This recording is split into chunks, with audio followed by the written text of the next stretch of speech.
Structure है हमारे India में कि हिंदू मुसलमान से शादी नहीं कर सकता, क्रिश्चियन अन्य रिलीजन से शादी नहीं कर सकता, छोटी जात वाला ऊंची जात वाले से शादी नहीं कर सकता, एक विभिन्न गोत्र का व्यक्ति डिफरेंट गोत्र के परिवार से शादी नहीं कर सकता, तो इसमें आपकी क्या राय है? क्या ये इनमें शादियां होनी चाहिए या नहीं होनी चाहिए? देखो, ये फिर ऐसी चीज हो जाएगी, ये बहुत इसमें कंट्राडिक्शन है। अब दो तरीके की धारणाएं हैं जिसके कारण लोग एक दूसरे के विवाह में राजी नहीं होते, और नए जमाने की बुद्धि है जिसके कारण लोग इसमें न विवाह में या दूसरी जात में होना चाहिए इसके लिए राजी होने लगे। तो इसको कारण जान लो। पुराने जन्मों की जिनकी धारणाएं हैं, जब पुराने हमारे भारतीय संस्कृति की धारणा है, तो उनका सीधा सा कहना है कि एक जेनेटिक कैरेक्टर होता है, उस जेनेटिक कैरेक्टर के हिसाब से अगर उसी जेनेटिक कैरेक्टर में लोगों को जोड़ा जाएगा तो उनको जीवन में सरलता रहती है। आप समझे? उससे सरलता रहती है। तो दो तरीके की फिलॉसफी होती है, एक तो होती है जीवन में सरलता की ओर चलती है, और एक जीवन में प्रखरता की ओर चलती है। जो कौम प्रखरता की ओर वो देती है वैल्यू, वो कहती है कि क्रॉस शादियां होनी चाहिए, क्योंकि क्रॉस ब्रीडिंग से बच्चे अच्छे पैदा होते हैं। क्रॉस ब्रीडिंग से बच्चे क्यों अच्छे पैदा होते हैं? एक मुस्लिम की हिंदू से शादी कर दो तो बच्चे को दोनों परिवेश मिल जाएंगे, एक तरफ एक पूजा भी कर रही, दूसरी तरफ एक अल्लाह अकबर भी कर रहा है, दो संस्कृतियां तो दो संस्कृतियों के बारे में जब उनके बीच में जन्मेगा तो उसकी बौद्धिक स्थिति अच्छी होगी। लेकिन साथ साथ जितनी बौद्धिक स्थिति अच्छी होगी उतना अनसेटिस्फाई रहने की भी बड़ी प्रवृत्ति होगी। जैसे एक ग्रामीण आदमी जो गांव में पला बड़ा है वो कभी डिप्रेशन में नहीं जाता, लेकिन पढ़ा लिखा आदमी डिप्रेशन में चला जाता है। पढ़ा लिखा आदमी डिप्रेशन में चला जाता है। तो मैं यहां पे भी एक चीज कहता हूं, अब तुम पूछोगे सही गलत क्या है, तो मेरे हिसाब से सही गलत कुछ नहीं है। जिसको अपने जीवन का जो रास्ता चुनना हो, अगर किसी को लगता है भाई हम इस ढंग की जीवन चाहते हैं कि सरलता का कटे, तो उसे थोड़ी सी माँ बाप की मान लेनी चाहिए, बड़े सरलता से कट जाएगा जीवन। नहीं, फिर तो कंफर्ट जोन हो गया ना। उससे क्रांति क्या की? मैं कब कह रहा हूँ क्रांति या परिवर्तन भाई क्या पहल? जो क्रांति करना चाहे उसी से तो करवाओगे कि जबरदस्ती क्रांति कर दोगे? जो आदमी के अंदर से राष्ट्रभक्ति के लिए जय हिंद उठे उसे ही करने दोगे ना, या तमंचा रखवा रखवा के जय हिंद करवाओगे? तो क्रांति जो करना चाहेगा वो करेगा यार, उसको क्रांति की सुविधा दो। जो शांति की बात करे उसे शांति की सुविधा दो। और मेरा मानना है क्रांति और शांति ये दो जुड़वा बहनें हैं, छोटी बड़ी मान लो किसी को भी। जब क्रांति सही से बड़ी होती है तो शांति जैसी नजर आती है, जब शांति सही से बड़ी हो जाती है तो क्रांति जैसी नजर आती है। नहीं, जैसे क्या जुड़वा बहनें हैं। जैसे क्या होता है समाज में, जो निम्न तबका है वहां जाति पात ज्यादा है, वहां धर्म मजहब की बाउंड्रीज, जाहिर सी बात है ना, वहां बौद्धिक स्तर भी फिर वहीं आ जाता है। और जैसे आप एलिट क्लास में जाएंगे तो वहां पे रिलीजन की बाउंड्रीज, कास्ट की बाउंड्रीज खत्म। देखो वहां म्यूचुअल अंडरस्टैंडिंग पे सारी चीजें होती हैं। अब यहाँ पे म्यूचुअल अंडरस्टैंडिंग की बात नहीं लाते हैं हम, फिर वहीं पे आ जाते हैं लौट के। एक व्यक्ति की किन जरूरतों को पूरा करने के लिए वो किस परिवेश में अपने को कंफर्ट फील करता है, सारी बातें यहाँ पे हैं। जैसे तुम एक समय इंस्टीट्यूट में गए थे, फिल्म इंस्टीट्यूट में जब सीखने के लिए तुम गए थे, उससे पहले तुम नशे को बुरा मानते थे, बहुत सी चीज़ों को बुरा मानते थे, लेकिन फिर तुम पहुंचे और तुम्हें पता लगा वहां तो नशा ऐसा भी कराया जाता है और ये सब चीज़ें बिल्कुल कॉमन है, जितने स्टार्स आते हैं सब नशा करते हैं। तुमने फिर उनकी धीरे धीरे बौद्धिक क्षमताओं को भी समझा, तो तुम्हें अपनी गलती का एहसास हुआ। लेकिन ये दायरा तोड़ के तुम वहां गए ना, तुम अपनी स्वेच्छा से गए थे दायरे में, लेकिन तुम्हें चीज देखने को मिली। लेकिन अगर तुम कभी ना गए होते तो हो सकता है कि तुम अपने घर में बैठे इंस्टीट्यूट वालों को गालियां देते रहते कि देखो ये तो गलत है, ये तो इसको बढ़ावा दे रहे हैं, संस्कृति को नुकसान पहुंचा रहे। तो बेटा वही बात हो गई। जब हम लगातार चलते रहते हैं, एक पुत्र अपने पिता को गाली दे सकता है, लेकिन एक पिता अपने पुत्र को गाली नहीं देता, क्योंकि वो जानता है कि पुत्र आज जहां खड़ा है वहां से भी मुझे समझ नहीं रहा। जबकि पिता पुत्र को समझ रहा होता है, क्योंकि कभी वो वहां रह चुका होता है। लेकिन पुत्र जब धीरे धीरे बढ़ता रहेगा तो एक दिन पिता बनेगा, और जब वो पिता बनेगा तब वो समझ पाएगा कि उसने जो कहा था वो सही था। लेकिन इसमें एक बहुत लंबा, इसी को जनरेशन गैप की लड़ाई कही जाती है।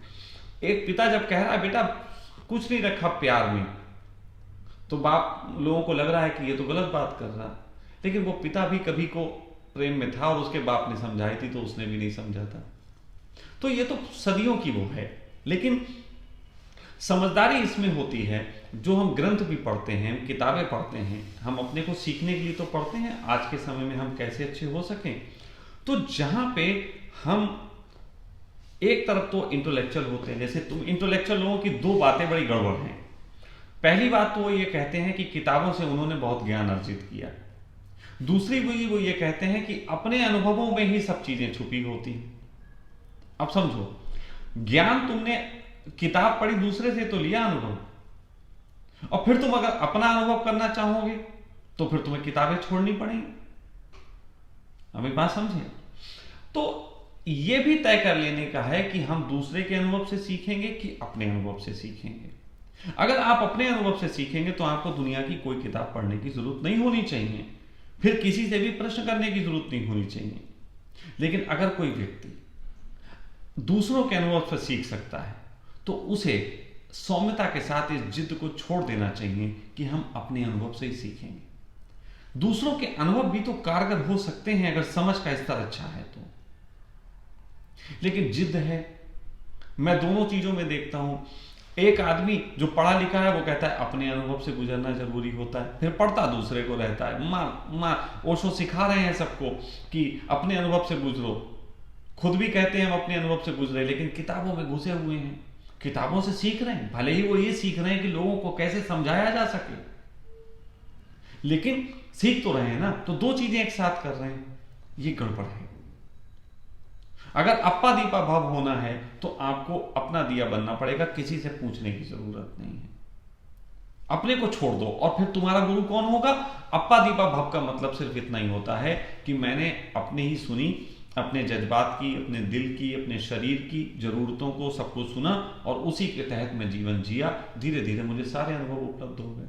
तो इससे तो बड़ा गलत प्रभाव पड़ेगा जो आप बात कर रहे हो कि यही तो बात है। जैसे कि एक छोटा सा एग्जांपल देता हूँ, कोई बंदा 8 साल में एक ऐसी बस्ती में पैदा हुआ जहाँ पे सारे इलीगल एक्टिविटीज होती थी। उसको कहीं से तमंचा मिला, उसे लगा चलाने मजा आता है, एक दिन उसने मर्डर किया, उसे और मजा आया, फिर उसने 3 मर्डर किया और मजा आया, उसने रेप भी किया, उसे मजा आया। अब उसे लगने लगा इसी फील्ड में आगे बढ़ते हैं, यही अप्पा दीपो भव, इससे मजा आता है। तो ये तो देखो, पहली बात है आपको बता दें, ये एक ऐसा नेगेटिव तर्क है जिसमें बिल्कुल बल नहीं होता। आप विश्वास मानो, किसी भी व्यक्ति को कत्ल करने में मजा नहीं आता। पहला कत्ल अगर कभी किसी से हो भी जाए तो परिस्थितिगत हुआ होता है। फिर अगर किसी को कत्ल करने में चलो मजा भी आ गया और वो कत्ल करने लगा और हम उसे कातिल मानते हैं, तो मैं यहां पे भी समाज की गलती देता हूं। समाज ने उस कातिल के लिए एक प्रोफेशन क्यों निर्धारित नहीं किया? ये सैनिक प्रोफेशन क्या है? सैनिक क्या प्रोफेशन है? सैनिक प्रोफेशन कातिलों का तो प्रोफेशन है, लेकिन ये प्रोफेशन एक सही ढंग से दिया गया है, इसलिए हम उन्हें सम्मान देते हैं, हम परमवीर चक्र देते हैं। तो हमारे सामाजिक व्यवस्था में जिस तरीके से एक बच्चे को कॉमर्स साइड के लिए स्कूल होता है, आर्ट साइड के लिए स्कूल होता है, अब तो जूडो कराटे के स्कूल होते हैं, बॉक्सिंग के स्कूल होते हैं, ऐसा भी तो हो सकता है कि एक कत्ल की जिसके अंदर प्रेरणा जन्मती हो उसके लिए भी कुछ स्कूलों की स्थापना की जाए। एक बच्चे से जब पहली बार किसी मेढक का, किसी कुत्ते का, किसी जानवर का चाकू भोंक के उसे मजा आया हो, तो उस वक्त उसके पिता को यह पता लगे अरे बच्चे में ये टैलेंट है, और वो पिता उसे उसी तरीके के स्कूल में भर्ती करा सके जहां उसे अच्छे कातिल बनने की शिक्षा दी जाए। फिर उसे कत्ल करने है तो फौज में जाके कत्ल करो। आप मेरी बात समझ रहे हो, नहीं समझ रहे हो?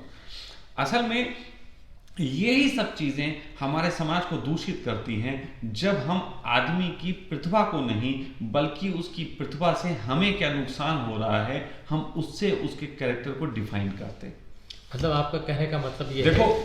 मैं छोटी सी बात कह रहा हूं। भीम को भी तो बचपन में लड़ने में मजा आता था, लेकिन उनके पिता ने समझ लिया कि ये इस तरीके का लड़ाकू आदमी है, तो उन्होंने उसी तरीके से गुरु के पास भेजा और उसके गुरु ने उसे ऐसी शिक्षा दी कि वो सीना फाड़ के भी किसी छाती का खून पी सकता था। और आज हम उसको कैरेक्टर को सम्मान देते हैं क्योंकि वो भीम थे महाभारत में। अब ये बात समझो ना, तो पहले के लोग इतने समझदार थे कि उसके लिए डायमेंशन खोज लेते थे।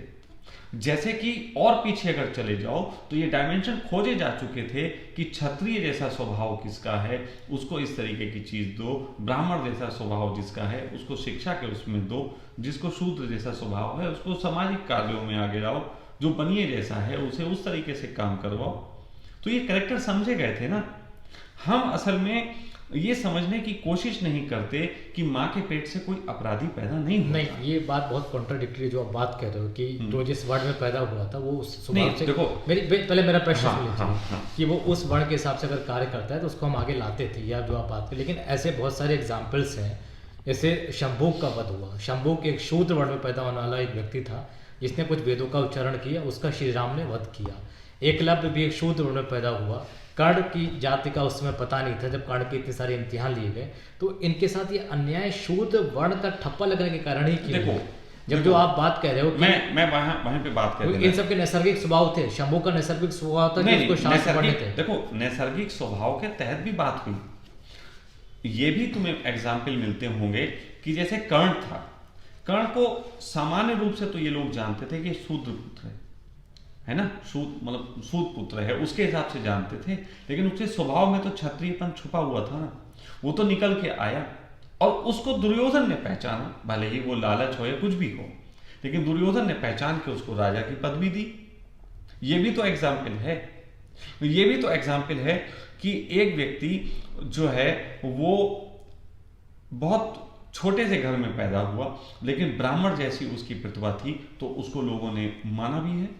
बहुत से ऐसे एग्जाम्पल तुम्हें मिल जाएंगे जिनको बहुत ऊंचे दर्जा दिया गया, लेकिन उन्होंने स्ट्रगल करने पड़ते हैं। क्योंकि जब आप पैटर्न तोड़ते हैं कि आप में कोई क्षमता है, समाज समझ नहीं रहा, तो स्ट्रगल करने पड़ते हैं।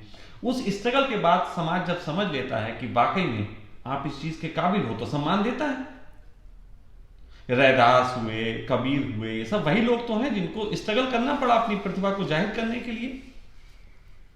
तो इसमें तो कोई गलत बात नहीं है। लेकिन हम अगर जातिवादी व्यवस्था को एक राजनीति से जोड़ के हम चर्चा करने बैठेंगे तो शायद मेरी बातें गलत लगेंगी।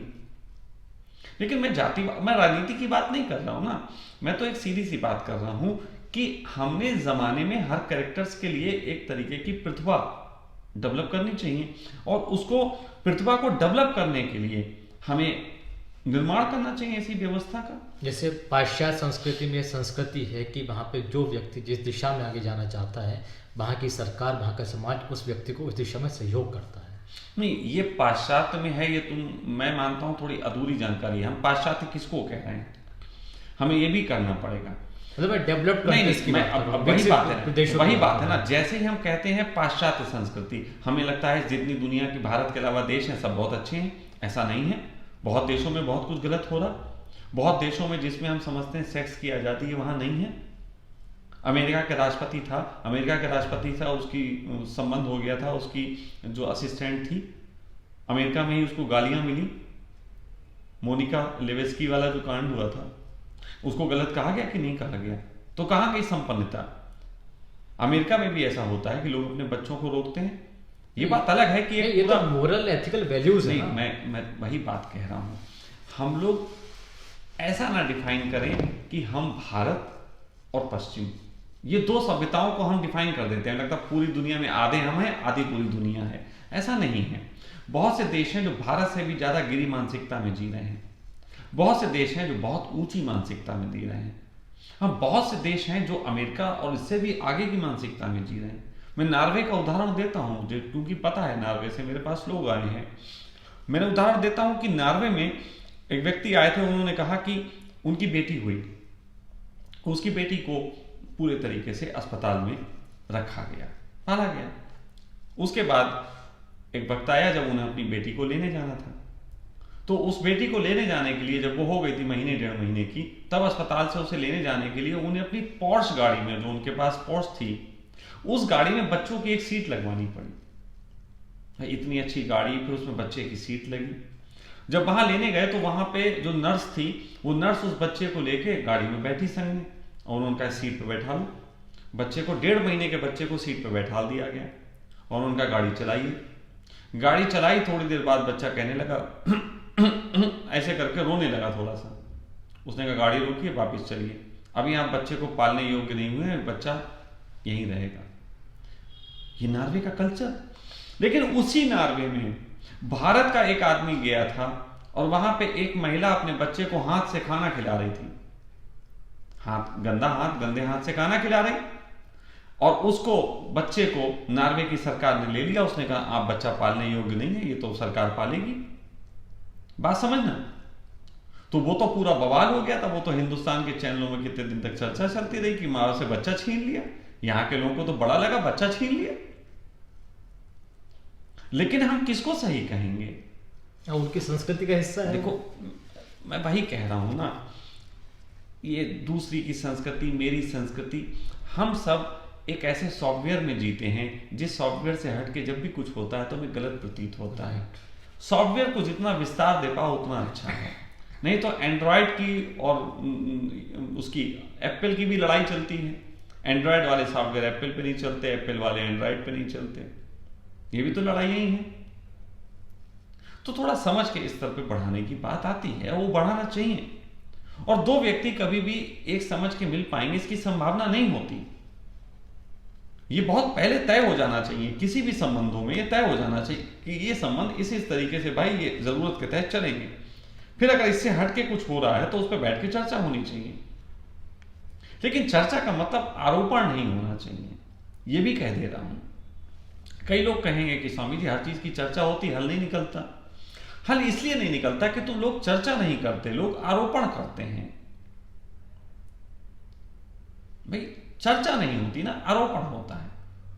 चर्चा का अर्थ होता है कि हमने एक मुद्दा रखा, इसके अच्छे बुरे पहलुओं को देखा समझा, फिर सही पहलुओं को चुनाव करके उस पर आगे बढ़े। ये तो चर्चा हो गई जो निष्कर्ष तक पहुंचाती है।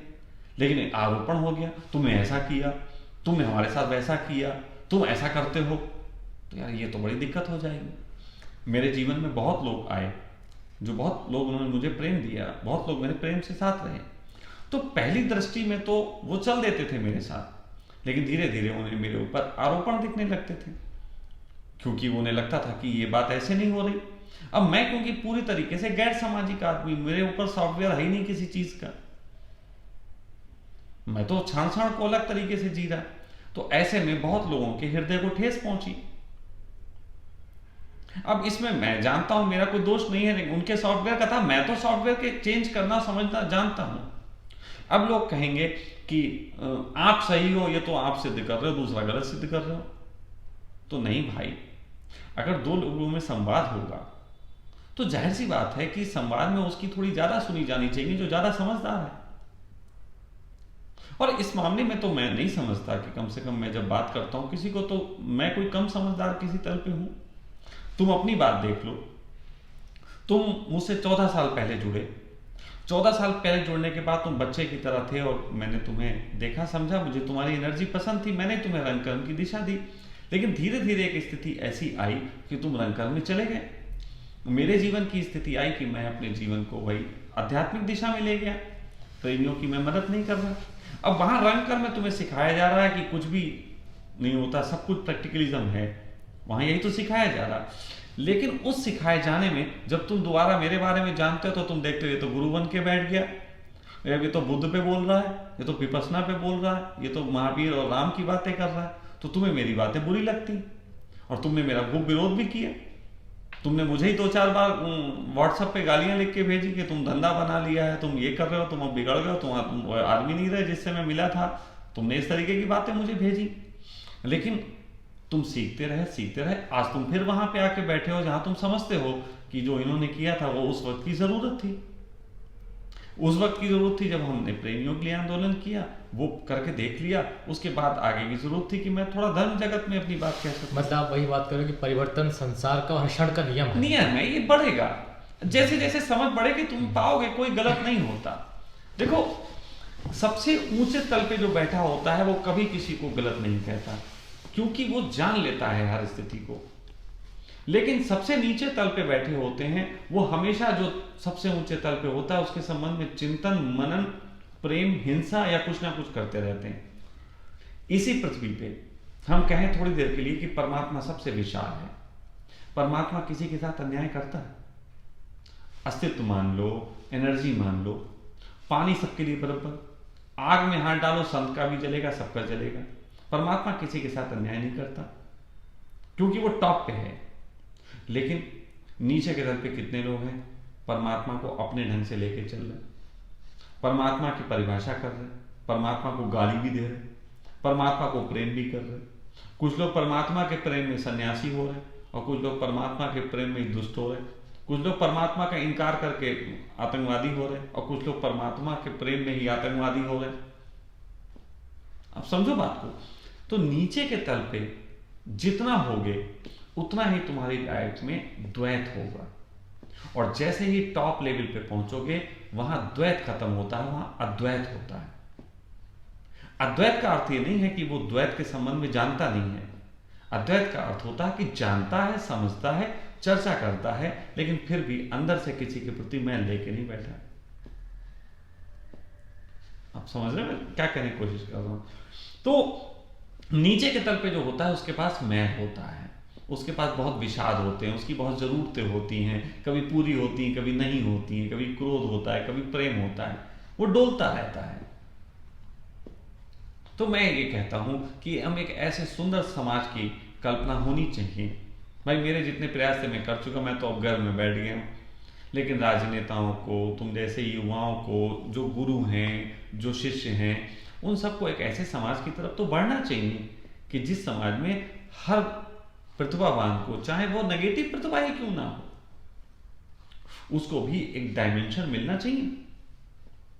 जैसे कोई व्यक्ति है जो अपनी पत्नी को पीट के सेक्स करता है, तो ये थोड़ा गलत हो गया, जबकि कुछ स्त्रियां हैं जो कहती हैं सेक्स करते वक्त मुझे पीटो। तो बस ये है कि कुछ ऐसी व्यवस्था हो कि ये दोनों एक दूसरे को मिल जाते हैं। अब बेचारे इस पीटने वाले को, जिसमें पीट के सेक्स में मजा आता है, उसे मिल गई वो जिसे पीटने में गुस्सा आती। मैं बात समझ रहे हैं आपने? तो दोनों के लिए पात्र हैं।